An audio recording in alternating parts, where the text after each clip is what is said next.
Hi everyone, welcome back to my channel of Books and Soul.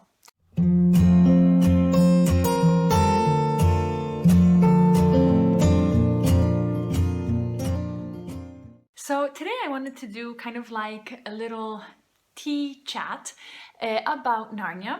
So right now I started reading Narnia and I want to go through all 7 books, and I want to do maybe a little bit of shorter videos about each of the books that I'm reading. So I actually decided to read the books in publication order. So I started with The Lion, Witch and the Wardrobe. I finished that and I am currently reading Prince Caspian. The first one was awesome. So if there are any of you who do not know the plot, just to quickly summarize, there are 4 children, Peter, Susan, Edmund, and Lucy. 4 children who, by various circumstances, find themselves in this magical world of Narnia. Narnia, which unfortunately at that point is under this curse. It's being ruled by the White Witch, and this White Witch, a curse on Narnia, and so it's always winter in Narnia, but never Christmas. The 4 children find themselves in this magical land, and it's up to them to save it, to save Narnia from this curse of winter. I have to say that I've always been struck a lot by Lucy. Reading this book second time around, she is still my favorite character. She's the youngest of the 4 siblings, but she actually has a very strong personality for someone who's this young. She's the one to discover Narnia. She's the one who's interested by this wardrobe, and so she decides to go inside and see what's there. She is so excited to share her discovery with her siblings who do not believe her. But it's really interesting, and I think that's where that's why I really like Lucy, is that even though everybody around her doesn't believe her, they keep telling her that she just imagined this, she still stands by what she's seen, and she is sure that she has seen it, and that's the truth, and she will not budge. She has this, there is something about Lucy that's just very likable and very sweet and innocent. I think she contrasts really well with Edmund in that aspect.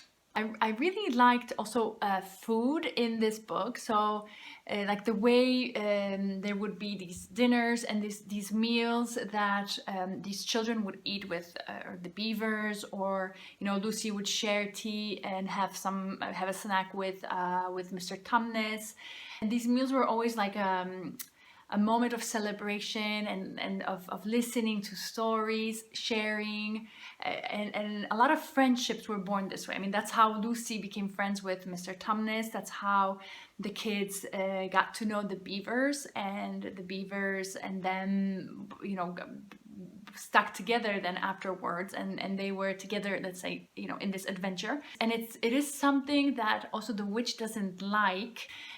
Clearly we see this clearly, because first, she's never ever eating, like not even when she gives Turkish delight to Edmund does she eat it herself. There's never like her hanging out with her friends and eating. So she almost gets angry at these occasions of there being some moments of this of company and of friendship and of any sort of having fun together, staying together, being together, and enjoying one's company. And the interesting thing, for example, is also Edmund's relationship to food, because yes, he is present at the dinner at the Beavers, but all he can think about is Turkish delight, the food that he's tasted, so the candy that he's tasted when he met the witch. He's so focused on that Turkish delight and on that thing that he can basically stuff himself with, and without thinking at all about any sort of company, but just it's something that he wants himself, he wants to eat it himself, which becomes almost like his obsession.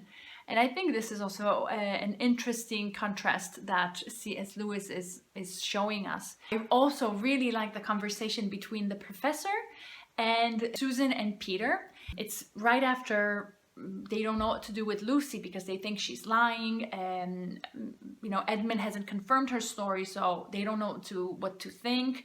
They don't know who's telling the truth. They're worried that Lucy is going mad, and so they go to the professor to ask him, what to do in this situation. And I think this, I find that in that conversation, C.S. Lewis really comes out, and his logic and his mind. because in the words of the professor, he is trying to logically demonstrate to Susan and to Peter why they should believe Lucy, why probably Lucy is telling the truth, why it is very probable that Narnia exists. He's trying to help them to look at facts, at Edmund versus Lucy. He's trying to make them reason. And so suddenly something so unbelievable becomes the only logical explanation.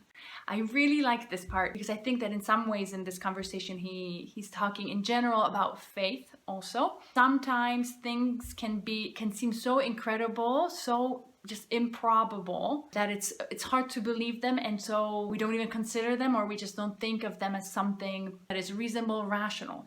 But even though it seems improbable, C.S. Lewis seems to say that that doesn't mean that it's not reasonable and that it's not true.